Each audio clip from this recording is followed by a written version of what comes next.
என் தலையில சட்டி மண்ணு உனக்கு எழுத படிக்க தெரியும்னு. எழுதவே தெரியாது, பேனாவை பாக்கெட்ல வச்சிருக்கிறேன். படிக்கவே தெரியாது, கண்ணாடி போட்டிருக்கிறேன். மணிவாக்கவே தெரியாது, கெடியாரத்து கையில் கட்டி இருக்கிறேன். ஓப்பனிங் சீன்லயே அவமானமா. முயற்சி திருவினையாக்கும், முயற்சின்மை இளமை புகுத்தி விடும்னு சொன்னார் வள்ளுவர். முயற்சி திருவினையாக்கும், முயற்சின்மை இளமை புகுத்தி விடும்னு சொன்னார் வள்ளுவர். Meanwhile, வருஷத்துக்கு ஒரு கிரிக்கெட்ட சிக்கிறா சாமி பட்சம் காட்டுதுன்னு புகார் சொன்னார். யாரு? மோடி. ஈடி இல்ல, மோடிக்கும் நான் பயப்பட மாட்டோம். நாங்க தொடர்ந்து எங்களோட குரல் கொடுத்துதான் இருப்போம். அப்படிலாம் பேசாத, எவனா வந்துடா போறான். இது சும்மா தொடக்கம் தான். நாம போற பாதை சிங்க பாதையாக இருக்கும். ராக்கெட் வேக வளர்ச்சின்னு நாங்க என்ன சொல்றோம்? யார் பிரதமரா வரணுங்கிறத விட திராவிட யார் பிரதமரா வரக்கூடாதுங்கிறதுல யாருக்கா இருந்தாலும் மரியாதை தமிழ்நாட்டு மக்களும் தெளிவா இருக்காங்க. அண்ணே சொல்ற மாதிரி கருத்தோட மோதா. நீங்க நினைக்கலாம் ஏதோ ஏதோ கோமாளி மாதிரி ஏதோ நோ பண்ணிட்டு இருக்கானம்மா அப்படின்னு, ஜோக்கர் மாதிரி அப்படின்னு. உண்மையிலே ஜோக்கர் தான்.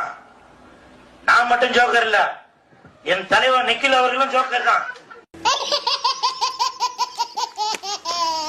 சிவகங்கை மடப்புரத்தில் காவல்துறையினரால் விசாரணைக்கு அழைத்துச் செல்லப்பட்ட இளைஞர் அஜித்குமார் உயிரிழந்ததாக கூறப்படும் இடத்தில் காவல்துறை தடுப்பு வைத்து அடைத்து வருகின்றனர். நடந்திருக்கு. பட் அதை தவிர்க்கிறதுக்கு என்ன முயற்சின்னு ஒரு நல்ல முதலமைச்சர் முடிவெடுக்கிறத தவிர காவல்துறை தன் கட்டுப்பாட்டில் வைத்திருந்த ஒருத்தர் வந்து ஒண்ணுமே இல்லைன்னு சர்வசாதாரண பேசணும் என்ன அர்த்தம்? சொல்றமா சொல்றேன். நான் குற்றம் சாட்டுறேன் சார். நீங்க முதலமைச்சராக இருப்பதற்கு எந்த விதத்திலும், போலீஸ் மட்டும் இல்ல, உங்களுடைய ஸ்டேட்மெண்ட் உளறல் எல்லாம் சேர்த்து சொல்றேன், நீங்க முதலமைச்சராக இருப்பதற்கு எந்த தார்மீக அடிப்படையும் கிடையாது. அது எந்த விதமான தகுதியும் உனக்கு கிடையாது. சூப்பர்பா, நீ இந்த மாதிரி பேசுற பாத்தையாப்பா. அட பாவி சண்டாளா, நீயாடா என்ன கொலை பண்ண பார்த்த? சும்மா இருக்குப்பா, கேவலத்தனமா பேசுறிய. உங்களுக்கு ஒரு நியாயம், ஊருக்கு ஒரு நியாயமா? இவருங்க எல்லாரும் இப்ப சிரிக்கணும். சிரிங்க சிரிங்கயா சிரிங்கயா.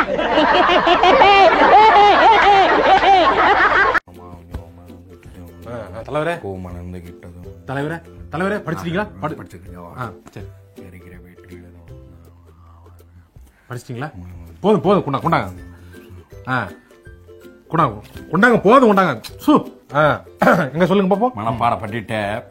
ஆக இப்படிதானே நிக்கணும். ஆமா, நீங்க எப்படி இருந்தாலும் பரவாயில்ல, சொல்றதை கரெக்டா சொல்லிடணும். அது இந்த ஜென்மத்திலேயே நடக்காத. சும்மா இருக்க மாட்டேன். பாபியார் உடைத்தால் வன்குடம், மருமகள் உடைத்தால் அது வெண்கலம் சொல்லுவார்களே. பொன்குடம் பொன்குடம் பொன்குடமா? பொன்குடம் பொன்குடம். அப்ப ஃபர்ஸ்ட்ல இருந்து திருப்பி சொல்லணும். இல்ல இல்ல பரவாயில்ல, நீங்க அடுத்துக்கு வாங்க. இது பிறந்ததுல இருந்தே இப்படித்தானா? மூளை வளர்ச்சி குறைவா?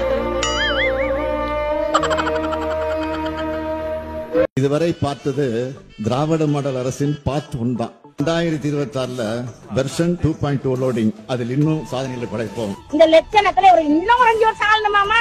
தமிழ்நாடே எழுதிடுவாங்க, பில்டிங் ஃபுல்லா எழுதிடுவாங்க. Karunanidhi hall, Karunanidhi cinema theatre, Karunanidhi platform, Karunanidhi கக்கூசு, கருணாநிதி வந்து ஒண்ணுக்கு போறாரு.